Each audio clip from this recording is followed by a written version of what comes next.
दुनिया का सबसे बड़ा सीरियल किलर शायद कभी भी पकड़ा नहीं जाता अगर उसको कंप्यूटर चलाने आता। सोचिए, एक ऐसा शख्स जो सीरियल किलिंग कर रहा हो, अपने ही शिकार का दोस्त भी हो, शहर का जाना माना नाम भी हो और ऊपर से एक डॉक्टर भी। यह हैरत अंगेज कहानी है डॉक्टर हैरोल्ड शिफमैन की, जिसने अपनी क्लिनिक को जान बचाने के लिए नहीं बल्कि जान लेने के लिए इस्तेमाल किया। इंग्लैंड के हाइड नामक एक छोटे से टाउन में, जहां सिर्फ 30,000 लोग बसते हैं, वहां पर 27 सालों तक वह सबकी नाक के नीचे सीरियल किलिंग करता रहा। 250 से भी ज्यादा लोगों को मौत की नींद सुलाने के बाद भी किसी को डॉक्टर हैरोल्ड शिफमैन पर शक नहीं हुआ, और शायद कभी होता भी नहीं अगर वह एक छोटी सी गलती नहीं करता। लोगों को मारने की वजह क्या थी? क्यों वह इतने लंबे अरसे तक पकड़ा नहीं गया? और पुलिस को कौन सा सुराग मिला जिसने बरसों से होने वाली कत्ल गारत को एक ही पल में बेनकाब कर दिया? डॉक्टर हैरोल्ड शिफमैन ज्यादातर ऐसे पेशेंट्स को टारगेट करता था जो अकेले रहते थे और काफी बूढ़े होते थे, जिनकी मौत पर किसी को शक भी ना हो। डॉक्टर शिफमैन उन पेशेंट्स को ज्यादा से ज्यादा समय देता था, उनके घर जाकर उनके दिल का बोझ हल्का करने के लिए उनकी बातें सुनता और उन्हें यह एहसास दिलाता कि भले ही वे अकेले हैं, लेकिन डॉक्टर शिफमैन उनकी हर बात सुनने को तैयार है। यहाँ तक कि कुछ पेशेंट्स डॉक्टर शिफमैन पर इतना भरोसा करते थे कि उन्होंने अपने घर की चाबियां भी उसे दे रखी थीं। अपने इसी रवैये की वजह से वह हाइड में काफी मशहूर हो चुका था। लोगों को लगता था कि डॉक्टर शिफमैन बेमिसाल सेवा कर रहा है, खास तौर पर बूढ़ों का इलाज करने में। पर इस सब की आड़ में डॉक्टर शिफमैन धीरे धीरे यह जानकारी जुटाता था कि कौन किस वक्त अकेला होता है, किसके पास कितनी दौलत और कितनी जायदाद है, घर में कौन कौन आता है और उनके रिश्तेदार कहाँ रहते हैं। जब डॉक्टर शिफमैन को तसल्ली हो जाती तो वह अपने पेशेंट को मेडिसिन का ओवरडोज देकर मार देता। अब क्योंकि वे पेशेंट्स पहले से ही 80 साल से ज्यादा के होते थे, उनकी मौत पर किसी को शक भी नहीं होता। कई सालों तक यह सिलसिला चलता रहा। पकड़ा जाना तो दूर की बात, किसी को उस पर शक तक नहीं हुआ। डॉक्टर शिफमैन ने अपने करियर की शुरुआत हाइड से 70 किलोमीटर दूर पंटफ्रेक्ट नामक टाउन से की थी, जहां वह एक हॉस्पिटल में जॉब करता था। फिर 1974 में वह पंटफ्रेक्ट छोड़कर टॉड मॉडर्न चला गया, जहां वह अब्राहम और मरोड मेडिकल सेंटर में जनरल प्रैक्टिशनर की पोजीशन पर काम करने लगा। यहां जॉब के दौरान उसने कुछ पेशेंट्स को पथीनों की ज्यादा क्वांटिटी प्रिस्क्राइब की। पथीन असल में एक पेन किलर है, लेकिन यह एक नशा आवर मेडिसिन भी है। डॉक्टर शिफमैन को पथीन के नशे की आदत हो गई थी और वह जानबूझकर अपने पेशेंट्स को यह मेडिसिन प्रिस्क्राइब करता, भले ही इसकी जरूरत ना हो। इससे होता यह था कि पेशेंट्स इस मेडिसिन को लेने के बाद बहुत अच्छा महसूस करते, जबकि असल में उन्हें मालूम नहीं था कि वे नशे की चपेट में आ रहे हैं। यही वजह थी कि शिफमैन के पेशेंट्स अनजाने में उसकी तरफ आकर्षित होते रहते थे। पकड़े जाने के बाद हॉस्पिटल एडमिनिस्ट्रेशन ने डॉक्टर शिफमैन को निकाल दिया और बात उसके लाइसेंस कैंसिल होने तक पहुंच गई। लेकिन शिफमैन किसी तरह अपना लाइसेंस कैंसिल होने से बचा गया। रिहैब सेंटर में थोड़ा वक्त बिताने के बाद जब लोग उसे भूल गए तो वह 1977 में हाइड आ गया, जहां उसने डॉनीब्रुक मेडिकल सेंटर में जनरल प्रैक्टिशनर के तौर पर काम करना शुरू किया। 1980 के दशक में वह जीपी की पोजीशन पर प्रैक्टिस करता रहा।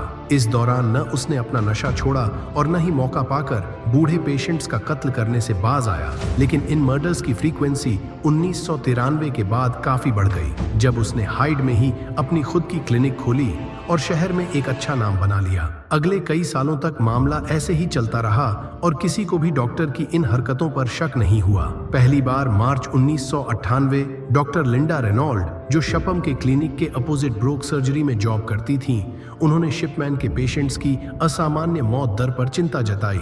उनका कहना था कि शिफमैन, जो केवल एक छोटी सी क्लिनिक चलाते हैं, पिछले 3 महीनों में 16 पेशेंट्स की मौत हुई है। इसके ऑपोजिट ब्रोक सर्जरी, जहां 3 गुना ज्यादा पेशेंट्स आते हैं, वहां इसी अवधि में केवल 14 पेशेंट्स की मौत हुई। यह शक और भी बढ़ गया जब पता चला कि डॉक्टर शिफमैन के 16 पेशेंट्स की मौत के बाद उन्हें दफनाया नहीं गया बल्कि जला दिया गया था। यहाँ गौर करने वाली बात यह है कि ज्यादातर क्रिश्चियन लोग अपने प्यारों को दफनाते हैं, केवल कुछ ही लोग उन्हें जलाने का डिसीजन लेते हैं। डॉक्टर लिंडा ने अपनी चिंता मैनचेस्टर के कोरोनर को एक रिपोर्ट के माध्यम से दर्ज करवाई। इस रिपोर्ट में उन्होंने बताया कि शिफमैन के मरे हुए पेशेंट्स में से ज्यादातर बूढ़ी महिलाएं थीं, जो अपने घर में मरी पाई गईं और हर बार मौत के वक्त या तो डॉक्टर शिपमैन उनके घर में मौजूद थे या वही पहले व्यक्ति थे जो उनके मरे हुए शरीर को देखने पहुंचे। डॉक्टर लिंडा ने अपनी चिंता मैनचेस्टर के कोरोनर को एक रिपोर्ट के माध्यम से दर्ज करवाई। इस रिपोर्ट में उन्होंने बताया कि शिपमैन के मृत पेशेंट्स में से अधिकांश बूढ़ी महिलाएं थीं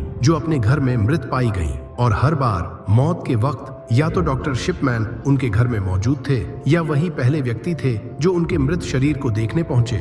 इसके अलावा यह भी अजीब था कि शिपमैन के पेशेंट्स की मौत कुर्सी पर बैठे बैठे अच्छे कपड़ों में हुई। यह घटना सामान्य नहीं लगती थी। इस रिपोर्ट के आधार पर पुलिस ने जांच शुरू की, लेकिन कोई ठोस सबूत न मिलने के कारण 1 महीने बाद जांच बंद कर दी गई। डॉक्टर शिपमैन के पेशेंट्स की मौत के बाद वे खुद ही फॉर्म भी साइन करते थे। यह फॉर्म वह डॉक्टर साइन करता है जो मरीज का इलाज कर रहा हो और उसकी मौत का कारण बताता हो, लेकिन फॉर्म सी जिसे किसी अन्य डॉक्टर को साइन करना होता है अक्सर शिपमैन के करीबी दोस्तों या उन डॉक्टरों से साइन करवाया जाता था जो उन पर शक नहीं करते थे। इस तरह शिपमैन अपने पेशेंट्स के डेथ सर्टिफिकेट में फर्जी जानकारी लिखकर उन्हें आराम से क्रीमेशन के लिए भेज देता था और किसी को शक नहीं होता था।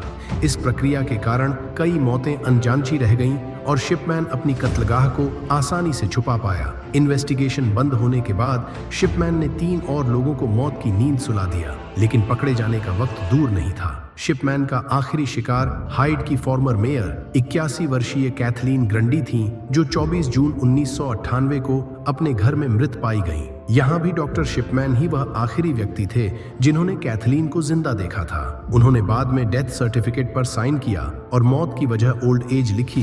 कैथलीन की बेटी एंजेला वुडरफ, जो खुद एक वकील थीं, को अपनी मां की रहस्यमय मौत पर तब शक हुआ जब उन्हें अपनी मां की एक वसीयत मिली। इस वसीयत में उन्होंने अपना घर डॉक्टर शिपमैन के नाम कर दिया था। डॉक्टर शिपमैन उस परिवार के काफी करीबी थे। वसीयत में घर मिल जाना शक की बुनियाद नहीं बना, बल्कि एंजेला को इस बात पर शक हुआ कि उनकी मां के 2 घर थे, लेकिन वसीयत में केवल एक घर का जिक्र था। यह स्पष्ट था कि यह वसीयत किसी ऐसे व्यक्ति ने लिखी है जिसे दूसरे घर के बारे में जानकारी नहीं थी और वह व्यक्ति डॉक्टर शिपमैन ही हो सकता था। एंजेला वुडरफ पुलिस के पास गईं, जिन्होंने दोबारा से जांच शुरू की।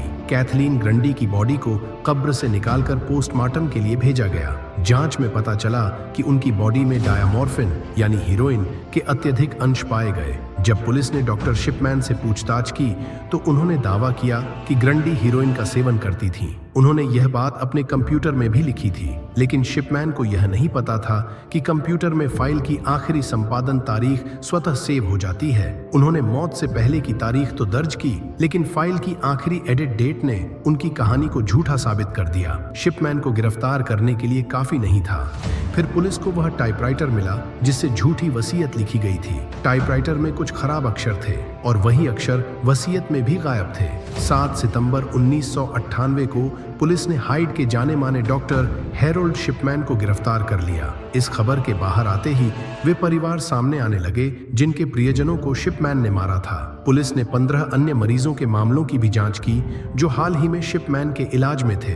इन सभी मामलों में एक समान पैटर्न था। मरीज को डायमॉर्फिन का जानलेवा डोज दिया गया। उनके डेथ सर्टिफिकेट पर शिपमैन ने खुद हस्ताक्षर किए और मौत की वजह ओल्ड एज लिखी गई। पुलिस ने शिपमैन की देखरेख में हुई मौतों के सभी मामलों की दोबारा जांच की। इस जांच के दौरान उन दस्तावेजों, डेथ सर्टिफिकेट्स और मेडिकल रिकॉर्ड्स को देखा गया जो शिपमैन ने तैयार किए थे। मृतकों के परिवारों का साक्षात्कार लिया गया और कुछ शवों को निकालकर उनकी फोरेंसिक जांच की गई। इस गहन जांच से पता चला कि 1975 से लेकर पकड़े जाने तक शिपमैन ने कुल 218 मरीजों की हत्या की।